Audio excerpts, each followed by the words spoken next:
আমরা বাঙালি, এই যে পেস্ট শেষ। আহনা, এটা কাটো কেন? পেস্ট বের করি।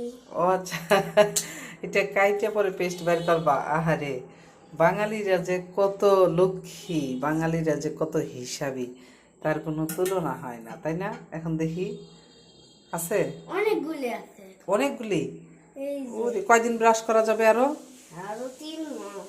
3 মাস? দেখি এই যে এই পেস্ট, এই যে আছে, আরো 3 মাস ব্যবহার করা যাবে। এর মতো ভালো কথা আর আছে? আসসালামু আলাইকুম, সবাই কেমন আছেন? দেখলেন তো আমার আহানাবের বুদ্ধি এবং হিসাবি, মাশাল্লাহ। সকালবেলা উঠা মেজাজটা 100 ভোল্টের গরম হয়ে গেল। কারণ কি দেখেন, তরকারিটা বসায়ে আমি আরামে ঘরে যা কাজ করতেছি, এর মধ্যে এসে দেখি গ্যাস শেষ। অনেক রাগ মাথায় নিয়ে তো এখন হলো স্কুলে বের হইতেছে, কিছু আর করার নেই। অনেকদিন পরে এই জামাটা পরে দেখি আমার আংটিটার সঙ্গে খুব সুন্দর মিলে গেছে। তো এই তো স্কুলে যাই, তারপরে হলো খাওয়া দাওয়ার চিন্তা, আগে বাচ্চার লেখাপড়া। তো স্কুলে চলে আসছি, আমার বান্ধবী আমাকে এই খাঁটি সরিষার তেলটা উপহার দিলেন। ধনিয়া পাতা ভর্তা কে কে খান, পছন্দ করেন বলেন তো? চলেন আজকে ধনিয়া পাতা ভর্তা দিয়ে ভাত খাবো দুপুরবেলা। আসার পরে চলে আসলাম রান্নাঘরে।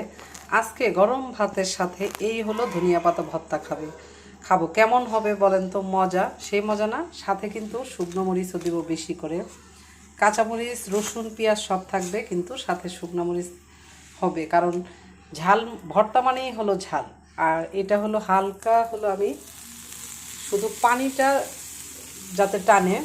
আমার ভর্তা বেশিরভাগ খাওয়া হয় আমার বোনের বাসায়। আমার বোন শুটকি ভর্তা হোক, মানে যে কোনো ভর্তা হোক, ওর বাসায় বেশি খাওয়া হয়। আমি খুব সহজ যে ভর্তা, আলু ভর্তা, বেগুন ভর্তা, সেগুলো বানায় খাই। আর শুটকি ভর্তা, ধনিয়া পাতা ভর্তা, এগুলো বেশিরভাগ আমার বোনের বাসায় খাওয়া হয়। তো এইটা চলেন ভর্তাটা করে নেই।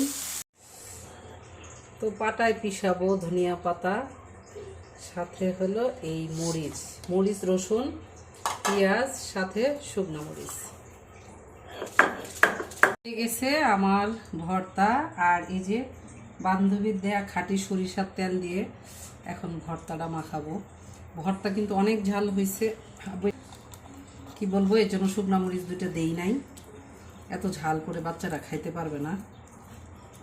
তো ভর্তাটা রাখার পরে আমি যা করব, এটা আমরা ছোটবেলায় যা খাইতাম। আহনাব খাবে? হ্যাঁ পাটায় ভাত মাখাই দিব, খাবা?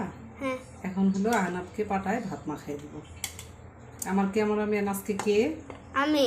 তোমার নাম কি? আহনাফ। ইয়াস। আচ্ছা, এখন হলো এটা গরম ভাত। গরম ভাত হলো, কিন্তু পাটায় মাখা ভাত আহনাব খাবে। আহনাব এর আগে কখনো মনে হয় পাটায় মাখা ভাত খায়নি, আমার মনে হয় যতটুক। তো পাটায় মাখা ভাত কে কে খাইছেন ছোটবেলায় জানাবেন তো।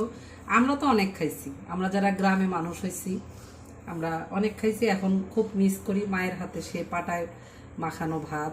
তো সবাই ভালো থাকবেন, আল্লাহ হাফেজ।